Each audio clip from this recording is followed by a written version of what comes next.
Hi there, and welcome to episode 12 Weight Loss, HRT, and the Target on Your Back. What every provider needs to know. So, let me say something that a lot of providers are thinking, but not saying out loud. If you're in weight loss, hormone replacement therapy, prescribing compounded medications, or working with controlled substances, there is a target on your back. And that doesn't mean you're doing anything wrong. It means you're practicing in one of the most scrutinized, misunderstood, and competitive areas of medicine right now. And I know that because I've lived it. I've faced scrutiny. I've had my charts looked at. I've had my prescribing questioned. And I've had competitors watch, talk, and yes, report. Not because of harm, but because of visibility and growth, and because of the space we're in. So today I'm going to break this down for you, not emotionally, strategically, so you understand why these clinics are targeted, where providers make mistakes, how to protect yourself, and how to continue practicing confidently without shrinking. Because we're not here to be scared. We are here to be prepared. So let's talk about why weight loss and HRT clinics are under a microscope. And this is reality. Weight loss and HRT clinics are under intense scrutiny for a few reasons. Number one, money and demand. These are cash-based services. High demand, high volume, rapid growth. And anytime you have that combination, regulators pay attention. Number two, compounded medications. Now, compounding is legal, it's necessary, but it's also misunderstood. And when something is misunderstood, it gets questioned. Number three, controlled substances. Even if you prescribe appropriately, even if you follow guidelines, controlled substances automatically elevate scrutiny. And that's just the environment we're in. And number four, variability in practice. So let's be honest. Not every clinic is practicing the same way. Some are excellent, some are cutting corners, and some are operating in gray areas.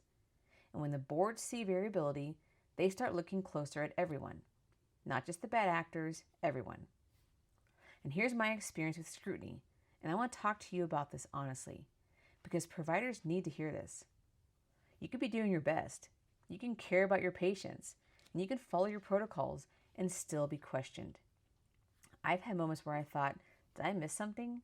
Did I do something wrong? And why are they looking at me? And then I realized something important. Scrutiny does not always equal wrongdoing. Sometimes scrutiny equals visibility. And sometimes it equals being in a high-risk category. And sometimes it equals competition. And the reality of competition in this space is weight loss and HRT is not just clinical.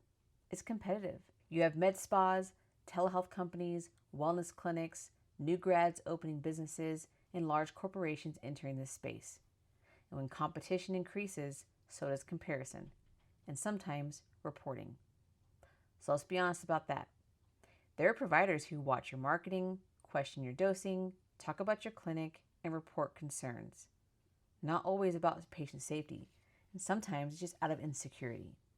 And this is where providers get caught off guard, because they expect collaboration, but they encounter competition. So here's where providers get into trouble. Let's shift this over to education, because there are real risks in this space. And here are the most common mistakes that I see. Incomplete documentation.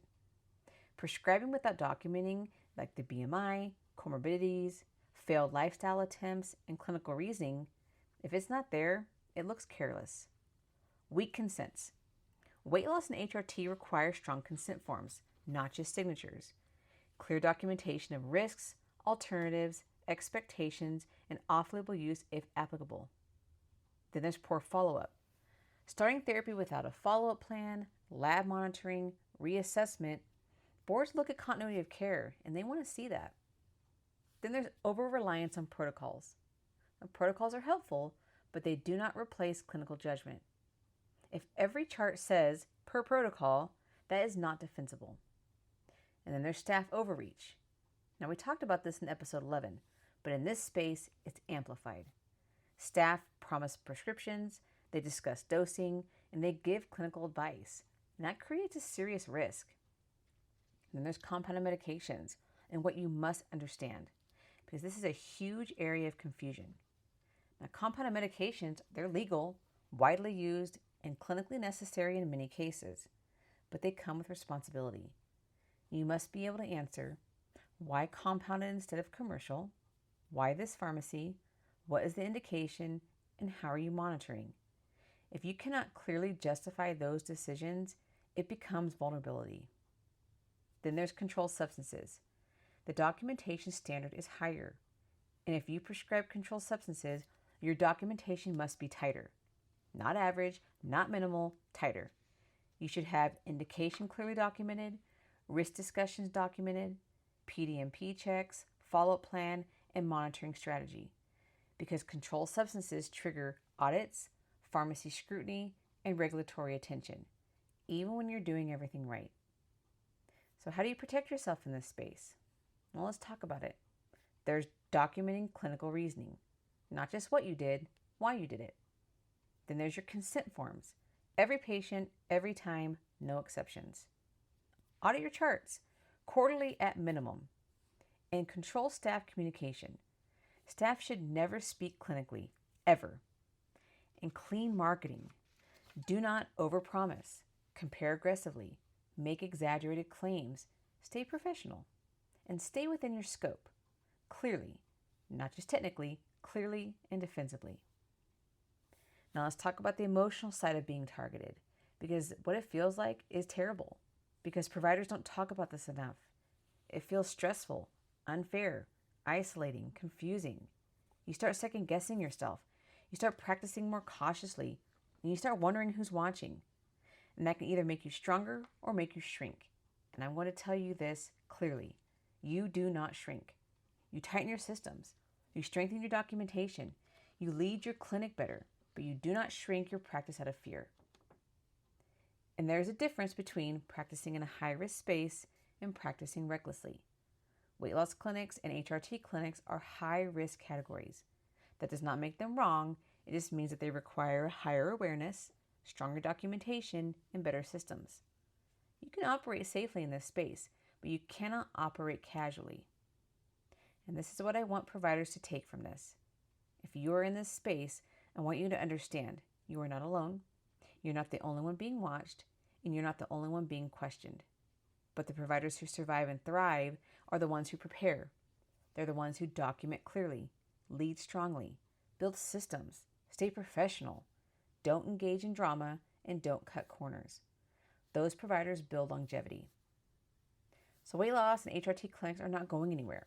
The demand is real. The impact is real. The outcomes are real. But so is scrutiny. So you have two choices. You can practice reactively, or you can practice strategically. You can operate casually, or you can operate prepared. Your license deserves preparation, and your patients deserve structure, and your clinic deserves leadership. So if this episode helped you, share it with another provider who needs to hear it. And if you want deeper training on how to protect your license and build a board-proof clinic, visit us at academy.slimandgrace.com or just search Slim and Grace Academy. So stay sharp, stay ethical, and stay prepared.